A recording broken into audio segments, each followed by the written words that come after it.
Hello, good afternoon. My name is Alfredo Zapata. I'm a psychology teacher for international schooling.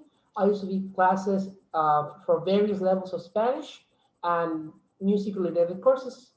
But psychology would be my strongest subject. It's what I majored in. And today we're going to talk about psychometric testing, which is something very common that we study in psychology, and it's a very useful tool. We're going to study how it works and why it works as well. We're going to do a short overview. We're going to talk about 15, maybe 20 minutes, and I hope you find this lecture interesting. Now, how does psychometric testing work? We would start with making a hypothesis, as with any scientific field. Psychology is, after all, a science. Now, how do hypotheses work? We need to make a positive statement about what is being investigated. That is to say, we need to make a question that can be answered with a yes or no answer. Okay, so what would be a bad hypothesis? We can measure personality with these tests. That may be true, but that could be a good objective, but it's not a hypothesis. That's not something that we can answer positively, right? So what would be a better hypothesis? WISC-4, a test which measures IQ, predicts 50% of school success. That is something very specific that is within the realms of what we can do with psychometric testing. Okay, we're going to see what makes WISC-4 a good way to predict school success, but that's something that you would want to do in a study. You would want to make a very specific statement, preferably something quantifiable with numbers, and then you will be able to do testing with it. This is what it means to have a good operational definition. So what I would do in this hypothetical example, we would grab what means school success. Maybe school success would be for me, I don't know, scoring at least 8 out of 10 points in every course would be something that I do with school success, okay? So what I would do in my study, I would say what my hypothesis is, then I would say what operational definitions I need to make, and operational definition needs to be something that is specific enough that most people will agree that that is a good definition for that. So for example, I may say that school success is operationally defined as going through every year of school, okay? Many people wouldn't agree with that because if I only get the minimum grade for school, many people will say that that's not school success, okay? So it depends on what you're trying to measure, but that is why it's very important to me to establish specifically what you mean by your terms, okay? So to recap, you would need a specific question that needs to be answered by a yes or no, and then you will need to define your terms operationally, okay? Aggregate data would then give notoriety to the test. So if that's repetition, if somebody then takes this very same test, I'm in Mexico, so maybe somebody does it in the United States, maybe then somebody does it in Singapore, then in Europe, etc. That would give notoriety to the test. So as we gather more data, the probability of the hypothesis being true gets higher. Okay, so how do we make sure that the test works? These are two very key concepts in psychometric testing. We would measure its reliability and its validity. Reliability means that the test will always give the same results under the same circumstances. A good example would be a ruler, sorry. A ruler would always give you the very same 20 centimeters, whether you measure it today, or you measure it during winter, or you measure it during anywhere at any time. Now, reliability can never be 100%. Even in the ruler example, sometimes the ruler expands or shortens depending on temperature, but it will give you a very, very, very close estimate of what the actual measurement is, depending on when you do it. So that would be reliability. What we expect in psychology is to make tests that are at least around 90% reliable. So that would mean that 90% of the time that you take a test, you will get a similar result, okay? Validity means the test measures what it is actually trying to measure. So if I grab a ruler and then I told you that I can measure your weight with a ruler, that wouldn't be a valid way to measuring your weight, because that's not what the ruler is trying to do. In the same way, we are going to try to make rulers for psychological phenomena, okay? Here's an example. In the case of the Myers-Briggs test, a very famous test, it presumes to always give the same personality type to any one individual and it's actually measured in personality. So whoever made the Myers-Briggs test, well, Myers-Briggs, needed to report that how valid it is, that is to say, how much it actually measures personality. So if you look at their academic writings, they will need to define what personality is and why their test is measuring it. And then it needs to give the very same results to the same people. So if I take the result, if I take the test now, I would have the same result as if I took it in a year or 5 years or 10 years. Okay, otherwise the test wouldn't be reliable. Now let's focus on reliability. Reliability, as we said earlier, is the consistency of measure. Similar results when under consistent conditions. And this consistent conditions part is doing a lot of work here. You will notice when we do testing for students, for academic grades, not for academic grades, sorry, when they do like nationalized tests or the famous SAT test, you need to do those tests on the very strict conditions. You can't go over certain questions at a certain time. You need to do it in a classroom. Somebody needs to be present. You need to do it with a pen and paper. And there are several conditions that need to be enforced in order for the test to be considered valid. That is because the test has only proven to work in certain conditions, and we need to replicate those conditions in order to keep the test reliable and valid. Okay? So the test is going to give you a certain score. And allegedly, we're going to see that there's a true score. Let's say that my true score in the SAT is 120. I don't know. But then I scored 110. Okay? So there's always going to be errors of measurement.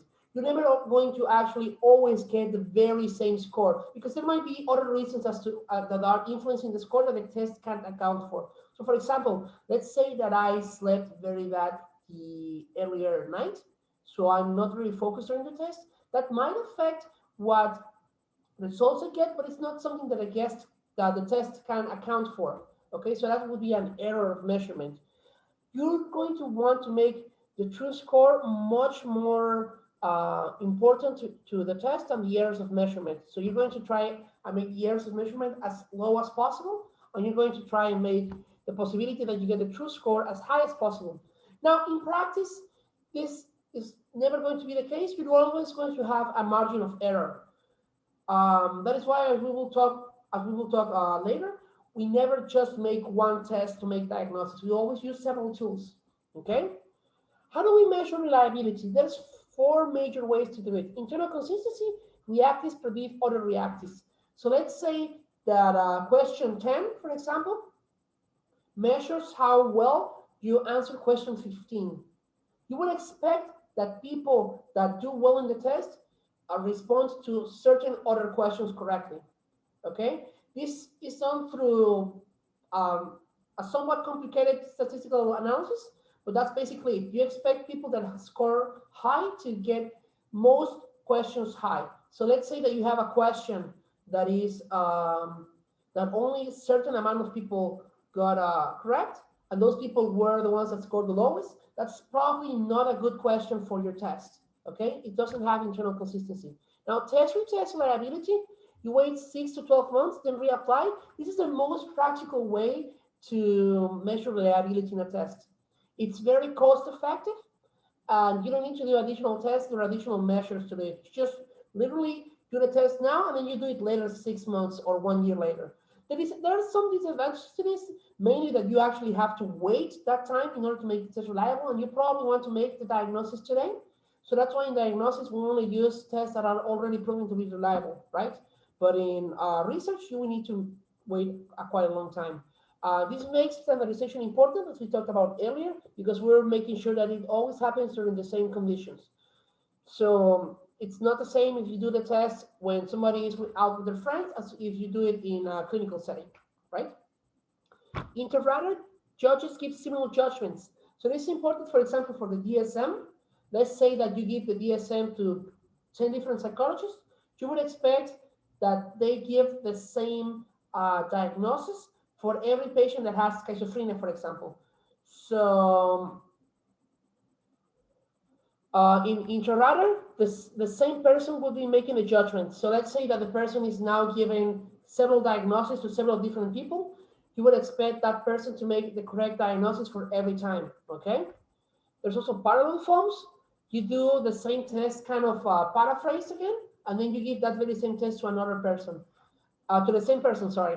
And if that person scores similarly in both tests, then you could say that that test is reliable. What is the best one?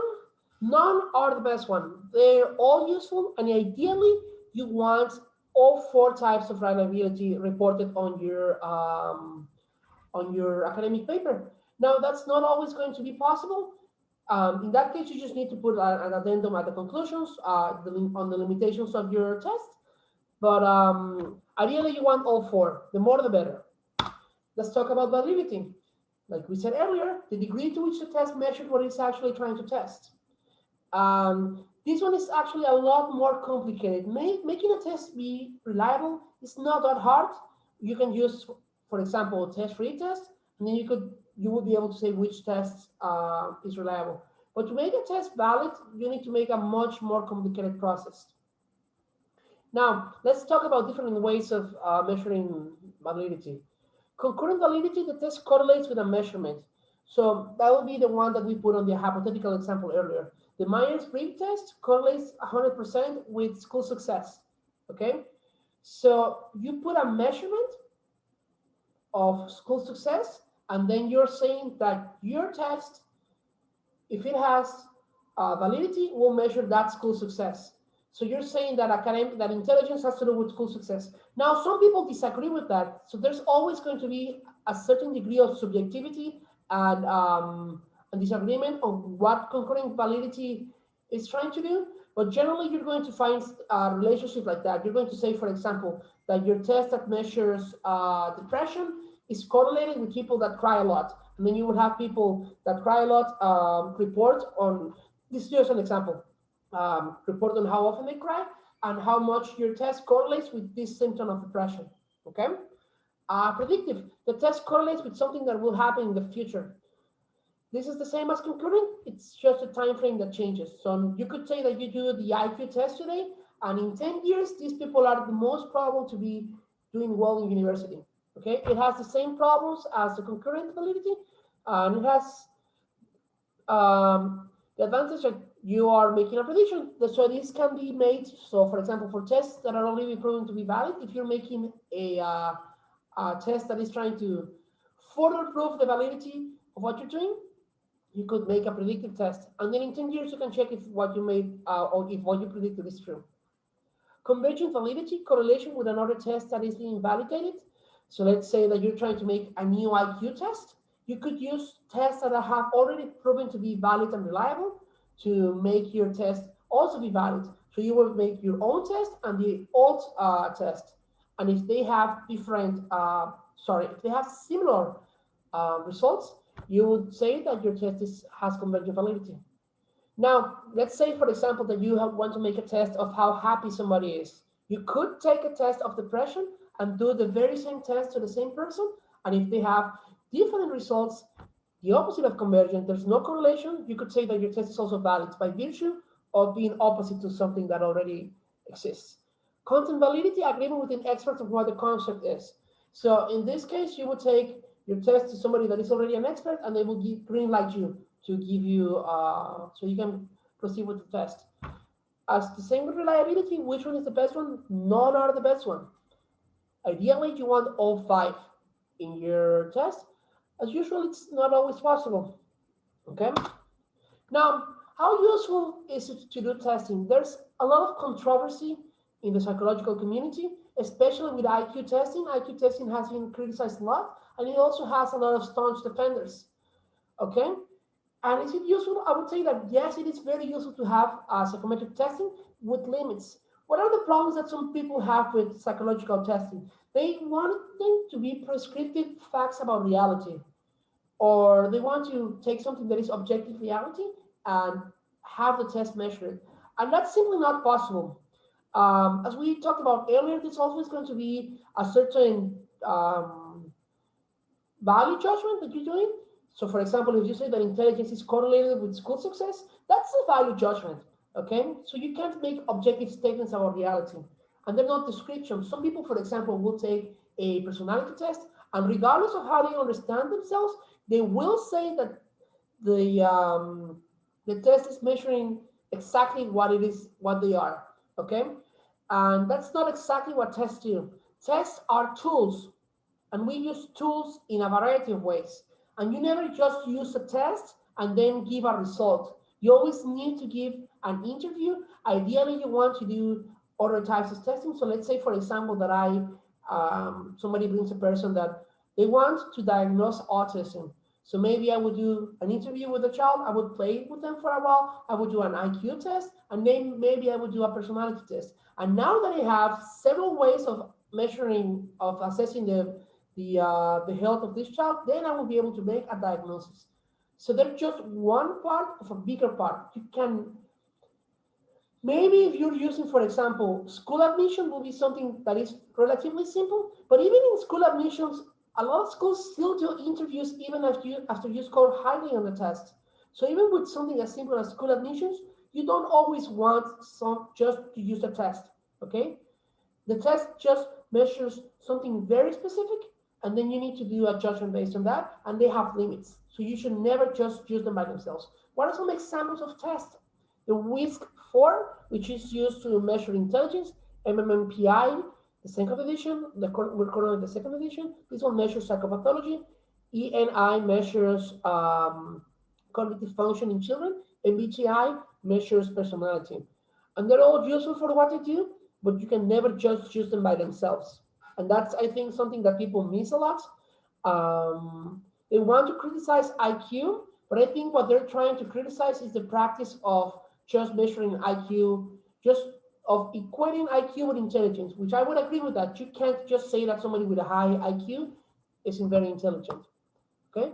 Now, we're going to go through some other important concepts really quickly. One in psychometrics that are very important is the divinization of types of numbers. This is because psychometric testing has a lot to do with statistics. Okay, this is a statistical concept. We have ratio, absolute zero. So something like centimeters, you can actually say that somebody has 0 centimeters. Okay. Now we have nominal, which classifies groups. So for example, gender, when you're capturing data, you need to assign numbers, but they're not always like numbers like in centimeters, right?